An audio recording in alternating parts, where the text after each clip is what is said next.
చంద్రబాబు నిరాశ నిస్పృహల్లో నోటికి ఏది వస్తే అది మాట్లాడుతున్నారని మేకపాటి రాజమోహన్ రెడ్డి చెప్పారు. వైఎస్ జగన్మోహన్ రెడ్డికి అద్భుతమైన నాయకత్వ లక్షణాలు ఉన్నాయన్నారు. రాష్ట ప్రజలందరూ వైఎస్ జగన్ నాయకత్వాన్ని కోరుకుంటున్నారని చెప్పారు. చంద్రబాబుకు చిత్తశుద్ది లేదని, ఆయన మాట మీద ప్రజలకు విశ్వాసం లేదని అంటున్న ఎంపీ మేకపాటితో మా ప్రతినిధి ప్రదీప్ ఫేస్ టు ఫేస్.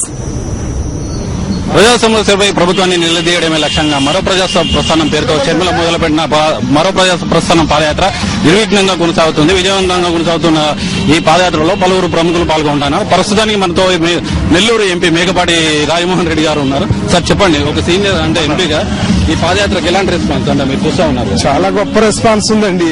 ప్రజల్లో ఎక్కడ లేని స్పందన ఉంది. చరిత్ర సృష్టిస్తుంది షర్మిల గారు కూడా. అది గొప్ప ప్రజాస్పందన ఉంది. జగన్మోహన్ రెడ్డి ఆయన నిర్బంధంలో పెట్టి వీళ్ళందరూ కూడా కాంగ్రెస్ తెలుగుదేశము వాళ్ళు పని చేసుకోవాలనుకున్నారు. ఆయన వస్తున్నా మీకోసమని ఆయన ఇందిరమ్మ సమస్యలపైన అటు చంద్రబాబు కూడా నేను కూడా ప్రజా సమస్యలపైన అని అంటున్నారు. అయితే ఆ పార్టీలో మాత్రం నేతలు ఎవరు నమ్మట్లేదు, అంటే మా వలసలు వెళ్తా ఉన్నారు. అదే వైఎస్ఆర్సీపీకి వచ్చేసరికి షర్మిల గారి పాదయాత్ర స్ఫూర్తితో చాలా మంది వలసలు, అంటే చాలా మంది సీనియర్ నేతలు ఎంతో మంది వస్తా ఉన్నారు. అంటే ఎలాంటి ప్రజలు ఎలా చంద్రబాబు గారి మీద పూర్తిగా విశ్వసనీయత కోల్పోయాడు ఆయన. ఎవరికి కూడా ప్రజల్లో గాని నాయకుల్లో గాని విశ్వాసమే లేదు ఆయన మీద. అదే వచ్చింది అంత పాపం దురదృష్టం. ఆయన ఎంత తపస్సు చేసినా కూడా ఈ రాష్ట్ర ప్రజలు నమ్మే పరిస్థితిలో లేరు.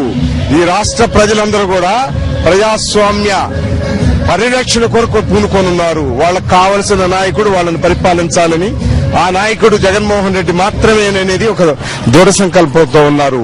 అందువల్ల చంద్రబాబు గారు ఎన్ని ప్రయత్నాలు చేసినా ఆయన్ను ప్రజలు విశ్వసించే పరిస్థితి లేరు.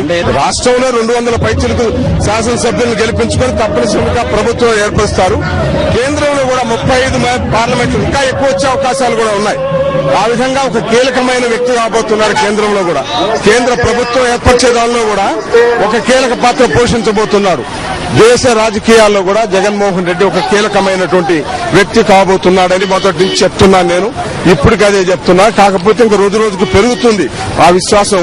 అందువల్ల ప్రముఖ పాత్ర పోషించబోతున్నాడు కేంద్రంలో కూడా. రాష్ట్రంలో 200కు పైచిలుకు, బహుశా 210 కావచ్చు, 220 కావచ్చు, ఇంకా ఎక్కువ కూడా కావచ్చు. పరిస్థితి అలా ఉంది. అందువల్ల దీన్ని ఆపే పరిస్థితి ఎవరి దగ్గర లేదు. ప్రజల్లో అసలు తండోపు తండాలుగా రావడమే కాదు, ప్రతి హృదయంలో కూడా రాజశేఖర రెడ్డి గారు నిలిచిపోయినారు.